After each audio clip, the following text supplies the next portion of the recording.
show. We move on with the Southwest Yosemite League portion of the program today with Carces coach A.J. Gass in for his second year at Carces. A.J., how you doing? I'm doing great. How you doing? We're good. We're rolling. We're ready for football. Me too. Let's do it. I sense it's been a couple of down years for Carces. I sense that this program is back on the rise. Do you feel the same thing? I mean, I know you want to be cautious early in the season, but I sense some optimism out there. Well, there's definitely optimism. I think the fact that the boys have put in so much work, you can only trend upward when you have that type of work ethic in a group of kids that are hungry to win.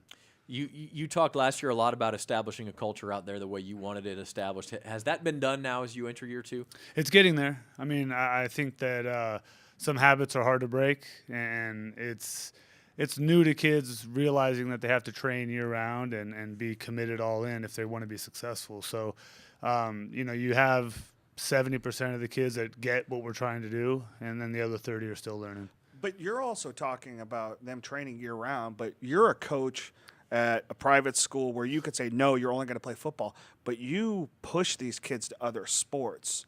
You liked Joe playing baseball. Mm-hmm. You like Connor and Scott playing, running track and being fast. You liked Isaiah out there wrestling. I mean, those are four of your top guys out there. You talk about Jeremiah Johnson, his little brother too.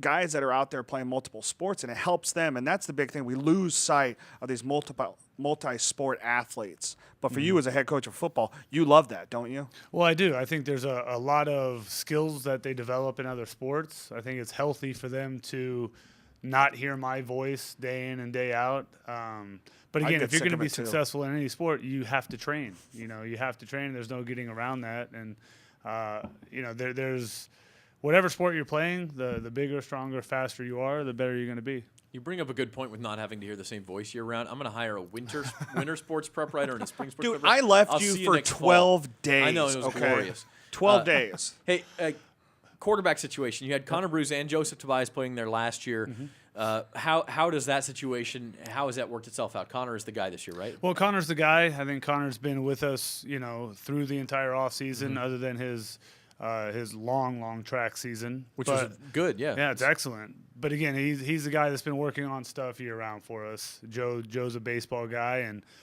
really he's committed to playing baseball. So, it worked itself out in the spring a little bit. Connor really did what he needed to do to show us that he was the guy. We added Chris Coleman to our roster. He's going to give us some depth, but Joe's still up there and he's still in the mix, and he's the type of guy that we're going to get on the field somehow. And right now it looks like he's on the defensive side of the ball. And that's what I was going to ask, is obviously you'll find a role for all those guys. Chris Coleman, a transfer from West, where he played quarterback, but he's such a great athlete. You can plug him in a lot of places. Yeah, he's a utility tool. You can put him at DB, you can put him at slot, put him at quarterback, have him return some kicks. He's just a real athletic kid, and he's smart, so he picks up a lot of things real fast. Connor Bruce, as we watch the Olympics, one of the top 100, 200 runners in the section. That's straight line speed. It doesn't always translate to the football field. How do you utilize that in a quarterback role? Well, we have design runs for Connor. He is a guy that once he gets his shoulders downhill, he's going to go fast. So we've created some things in our run game tailored to that.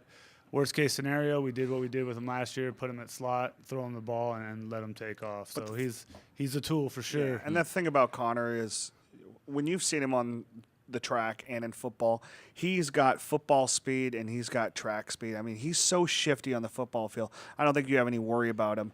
AJ, I want to get into something. The first thing you did when you walked onto campus last winter was instill a weight room mentality.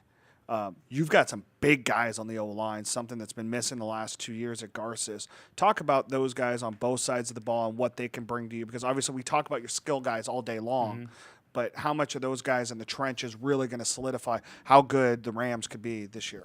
Well, I think with any football program, the strength of the team is in the front offensive and defensive line. We played all last year with a undersized line. Our starting center was 5'7", 170. But Zach, you could play. Yeah, that's right. Yeah. Sign him up. Sign me up, baby. But, he was aggressive. He was smart. He made the calls. But, again, physically, he was a little bit limited. Now, most of our guys, I would say all of our guys are above 210, 220, which is a huge jump. adding that strength because it's not bad weight. A lot of these guys have really thick, solid bodies. So they're they're really going to help open up some holes for Isaiah, for Connor, for whoever we hand the ball to. Defensive line for us, last year we played with DBs, it seemed like. So this year we got some real D linemen, and it's going to make a huge difference. Throw some names out on both sides for us. So Josh Gonzalez, he's a returning starter. He's our center. Last year he was center guard. We got left tackle Sean Hatton. He's 6'4", 250, really strong kid. Finally learning how to run and move with that big old body of his. Right. We have a new kid at right tackle, but he's 6'4", probably 220. Our right guard is kind of up for grabs right now, and our left guard is Robert Mosley, who played a little bit for us on field goal last year because of his big body. He's done a really good job for us on the front. And then defensive line, Michael Giorgino, he's a 6'3", 220 guy. He played left tackle for us last year on offense, plus D-end. Beck Dobransky, who missed last year from injury, he's back and healthy. Michael Barnett, who was a quarterback in 2014. Right.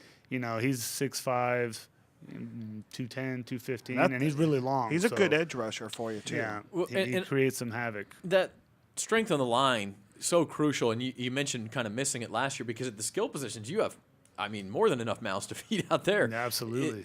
It seems like if you can get those guys in space, you really feel like the big play potential is there. I think anytime some of these guys get the ball in their hand, it's a huge opportunity to score. But football is a put your hand in the ground game, and we need to move guys off the ball, and I think that's what we're going to be better at this year. Let's talk about your schedule a little bit, and I have to say it's got to be my favorite schedule in Kern County because you brought back the Tehachapi game. Mm-hmm. You have the San Joaquin Memorial, the Holy Bowl, which is a traditional rivalry as well, and then you get Bakersfield Christian. What's the matter? I don't know. That's just such a great way to start off the season in week 0. I know. Yeah. It's getting the two parochials together. And it's the first time that they've played each other in the regular season. What were those discussions like, first of all, with the BCHS game, and then also to bring back Tehachapi? Because I know for a couple of years there that game was missing.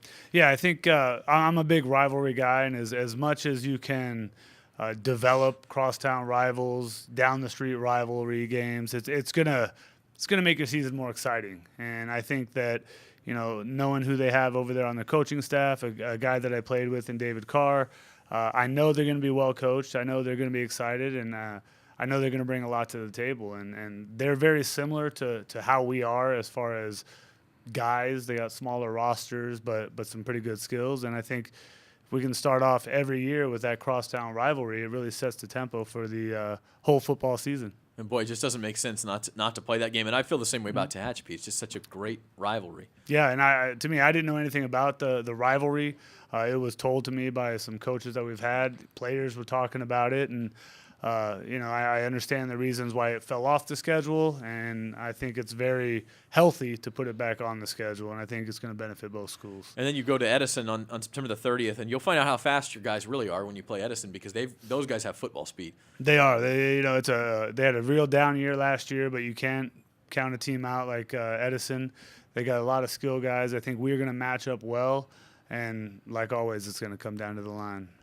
Move in toward the Southwest Yosemite League and finally got off the schneid as far as winning an SWL game last year, and that was a big step. But I think more than that, you were competitive in most of those games, and that's something that was missing the year before you came. Where do you handicap the league, and do you think, and obviously you are the private school, you have the smaller rosters, are you ready to move into the upper echelon of that league?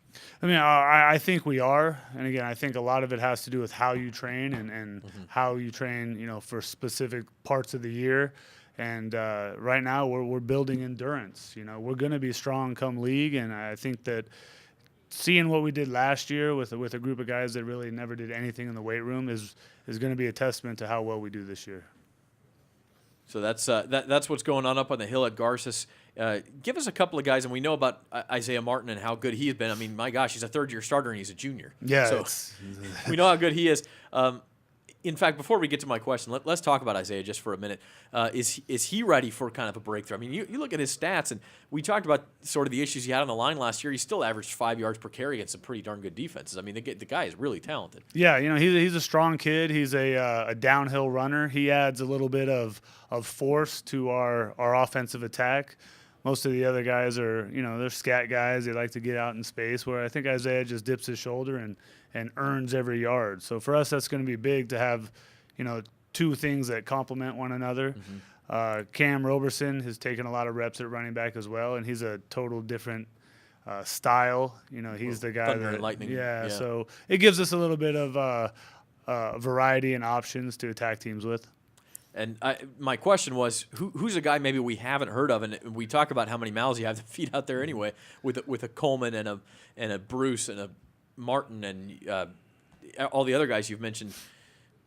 Is there somebody out there who you think could step up on either side of the ball and maybe really become a star this year? Well, I think defensively, I'm going to start with defense because that's the best. Jack Tobias he's going to be a stud. He's he was a 3-sport kid, narrowed it down to 2 last year, but he's strong, he's smart, he's explosive, he's fast, and he's gonna light up the field this year on defense. Offensively, I think Scott Boylan's gonna have another huge year for us. He's a guy who just seems whenever he's got the ball in his hand, something big can happen, and when it's not in his hand, he's looking to block. So that's the mentality it's going to take for us to compete. Is guys doing extra when the spotlight's not on them. All right. Well, this is AJ Gass of Carces. We appreciate you joining us. We do have Lucas Lucero in the house. We had to get somebody who you have more hair than, I think, in the house, so we got it. We got it done. Very few men. Yeah. Lucas is in next, and then we will also get to Paul Gola of BHS after that. Here on the BVarsity Coaches Super Show. Back after this.